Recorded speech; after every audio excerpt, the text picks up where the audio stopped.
Hello नमस्कार दोस्तों, कैसे हैं आप लोग। ज्ञान संचार बाय बीएसपी यूट्यूब चैनल पर आपका हार्दिक स्वागत है। आपका हार्दिक अभिनंदन है। हम हिंदी व्याकरण के अंदर समास टॉपिक को लिए हुए थे और उसमें हम 4 समास पढ़ चुके हैं।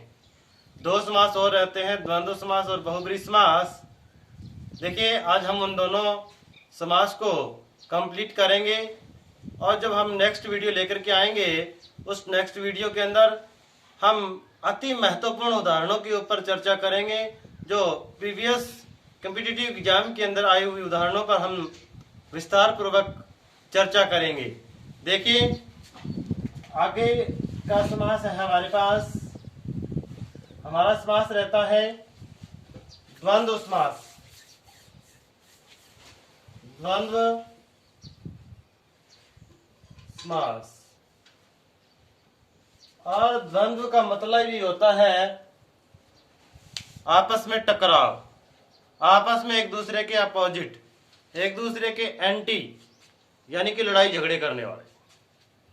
द्वंद्व यानी कि द्वंद्व छिड़ जाना, विरोधाभास हो जाना, एंटी हो जाना ही द्वंद्व कहलाता है।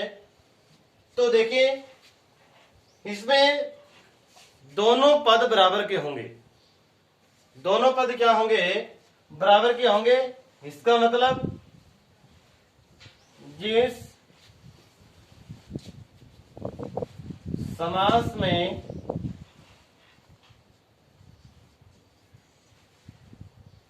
दोनों पद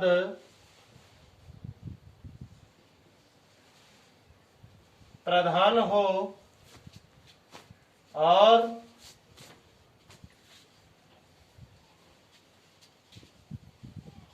समास विग्रह करते समय और या तथा अथवा शब्दों का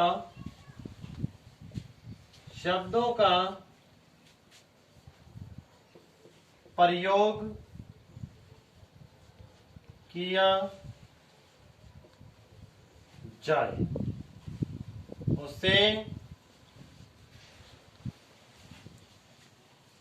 द्वंद्व समास कहते हैं।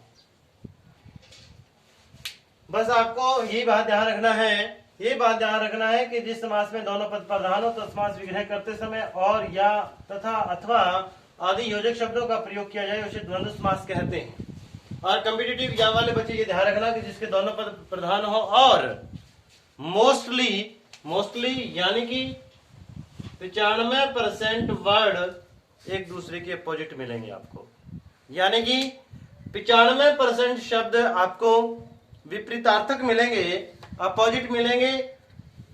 और जब हम समास समस्त पद बनाएंगे तो दोनों के बीच में योजक चिन्ह का प्रयोग किया जाएगा, और योजक चिन्ह होता है ये वाला। इस शब्द का प्रयोग किया जाएगा। उदाहरण देखिए,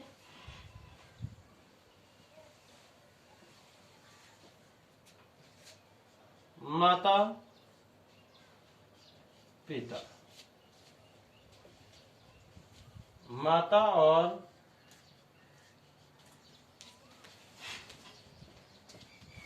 पिता।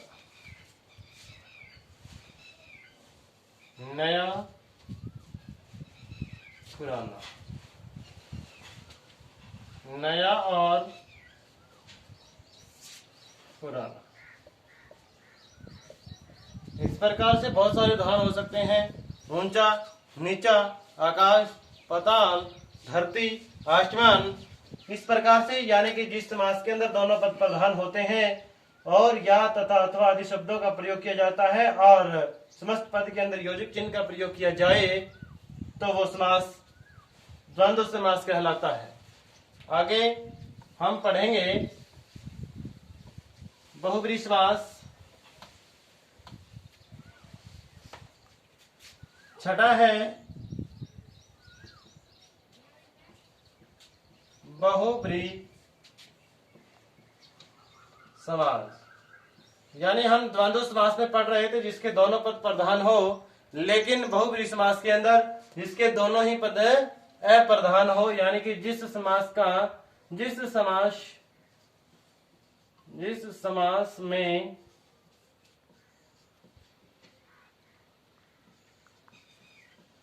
कोई भी, जिस समास में न तो प्रथम पद प्रधान हो और न ही उत्तर पद प्रधान हो,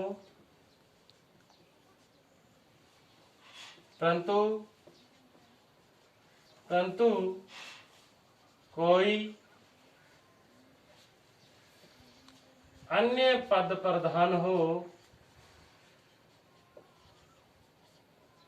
उसे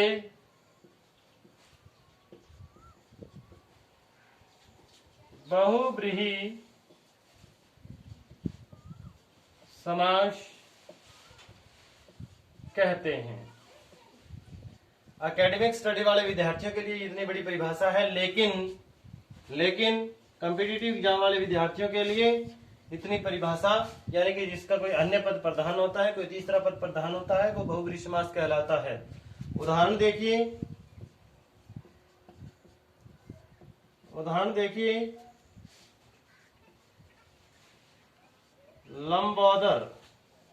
लंबोदर। इसमें दो पद हैं, कौन कौन से?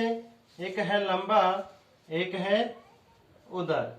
एक है लंबा और एक है उदर। देखिए, ना तो लंबा प्रधान है और ना ही उदर, क्योंकि लंबा पेट किसी का भी हो सकता है, यानी कि लंबा उदर किसी का भी हो सकता है। लेकिन लंबोदर हम किसके लिए प्रयोग करते हैं? श्री गणेश के लिए प्रयोग करते हैं। यानी कि लंबा है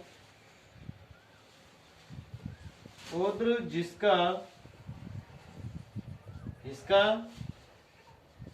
श्री गणेश जी महाराज का।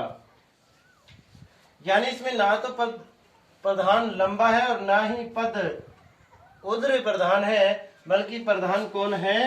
श्री गणेश प्रधान है। यानी ये कोई तीसरा पद है। लंबोदर किसका बोध करा रहा है? श्री गणेश का। इसी प्रकार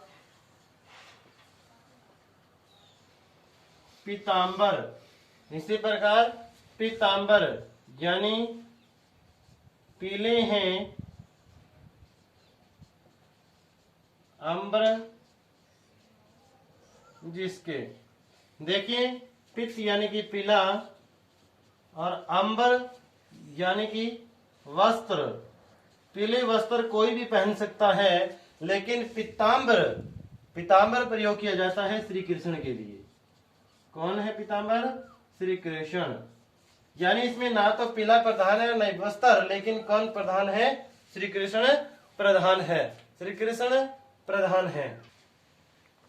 यानी कि ऐसा समास जिसके अंदर ना तो पहला पद प्रधान होता है और न ही दूसरा पद प्रधान, बल्कि कोई तीसरा पद प्रधान होता है, उसे हम बहुब्रीहि समास कहते हैं। ये आपके सामने उदाहरण उल्लेखित है। अगली वीडियो के अंदर हम इंपॉर्टेंट उदाहरण के ऊपर बातचीत करेंगे, वार्ता करेंगे। इस वीडियो के लिए इतना ही। आपका बहुत बहुत धन्यवाद। यदि ये वीडियो आपको अच्छे लगे तो इसको लाइक कर देना, शेयर कर देना, कमेंट करके जरूर बताना कि यदि इसमें कोई कमी है तो हम सुधारने की पूरी कोशिश करेंगे। ज्ञान संचार बाय बीएसपी यूट्यूब चैनल को आप सब्सक्राइब कर लें। आपका बहुत बहुत धन्यवाद। नमस्कार।